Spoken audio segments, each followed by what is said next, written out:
আজকে আমি রংপুরের সাপোর্টার ছিলাম, তো বেশ ভালো উপভোগ করলাম এখন পর্যন্ত আর কি। খুব ভালো, খুব খুব খুব ভালো। মূলত খেলা দেখতে আইছি সৌম্য সরকারের, সৌম্য দাদার খেলা দেখতে আইছি, কিন্তু রংপুরের অনেকটা ভালোবাসি। কিন্তু আমি ইনশাল্লাহ আজকে মানে আশা করি যে রংপুরের ম্যাচটা উইন করবো সিলেটের লগে। আমরা সিলেটের সাপোর্টার ছিলাম, ওর এনজয় ভালোই হয়েছে, খেলাও ভালো হয়েছে, ভালোই অনুভব করছি।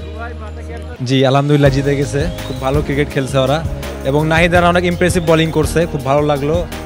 আফসোস হচ্ছে আরিফুল ভাইয়ের জন্য, সিলেটের অধিনায়ক, তিনি রংপুরের, ওনাকে দেখার খুব ইচ্ছা ছিল ওনার খেলা, কিন্তু উনি ব্যাটে উজ্জ্বল হতে পারেননি।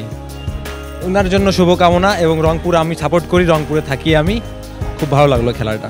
খেলা দেখতে চাইছিলাম 4-6-এর, সেকেন্ড ইনিংসে ভাবছিলাম, আশা করছিলাম ভালো 4-6 হবে, কিন্তু তেমন হয় নাই। নাহিদ রানা পুরা ধ্বংস করে দিয়েছে।